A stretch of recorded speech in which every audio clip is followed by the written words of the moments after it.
মৰমৰ ছাত্ৰ-ছাত্ৰীসকল, আশা কৰোঁ তোমালোকে ভালদৰে পঢ়া-শুনা কৰি আছা।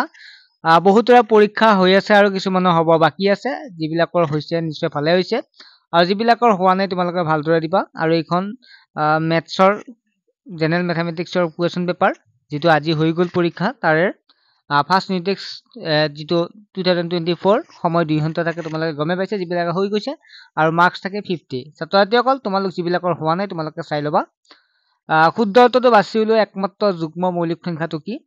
ইয়াৰ অপশ্যন 4টা আছে। কোনটো শুদ্ধ হয় তোমালোকে জানিবাই। যিবিলাক ছাত্ৰ-ছাত্ৰীয়ে অনলাইন টিউশ্যনত জড়িত হৈ আছে, অনলাইন টিউশ্যন লৈছে, তোমালোকে বুজিয়ে পাইছা কোনটো হ'ব, তোমালোকে এনচাৰ কৰিবই পাৰিছা।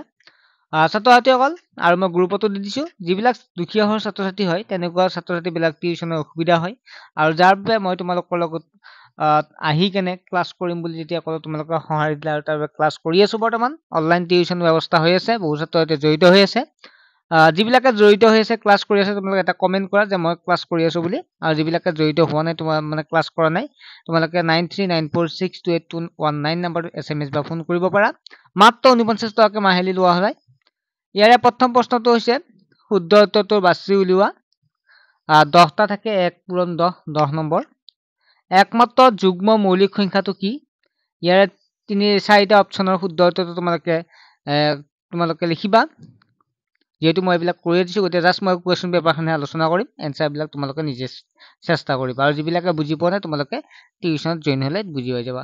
3.5টোক P/Q আকৃতিত প্ৰকাশ কৰিলে হ'ব। ইয়াৰ 4টা অপশ্যনৰ কোনটো শুদ্ধ হয় তোমালোকে লিখিবা। 0.81ক P/Q আকৃতিত ভগ্নাংশলৈ নিলে হ'ব 1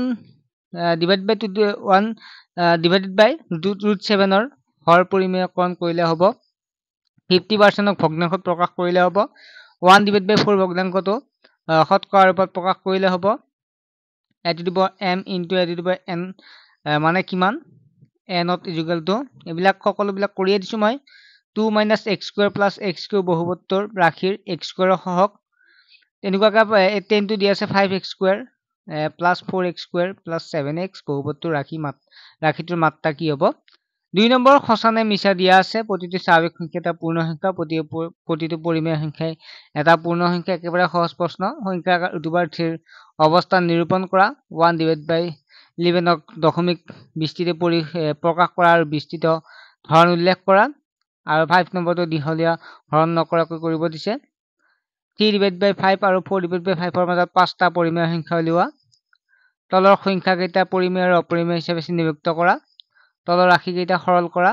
যদি x = 1 + √2 তেন্তে দেখুওৱা যে ইয়াত মান দেখুৱাব দিছে। 10 নম্বৰ মান নিৰ্ণয় কৰা। 11 নম্বৰ সৰল কৰা। 12 নম্বৰ তলৰ কোনটো বহুপদ ৰাশি এটা চলকযুক্ত আৰু কোনটো নহয়।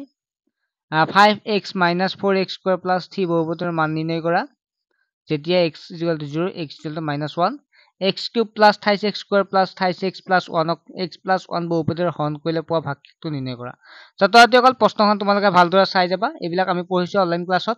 যিটো জড়িত হৈছে, তোমালোকে জড়িত হ'লে জড়িত হ'ব পাৰিবা, আৰু চেনেলটোত জড়িত হৈ থকা, কাৰণ আমি এনেধৰণৰ ভিডিঅ'বিলাক প্ৰস্তুত কৰোঁ। নেক্সট কুৱেশ্যন পেপাৰখন মই অতি শীঘ্ৰে আলোচনা কৰিম। ঠিক আছে, বাই।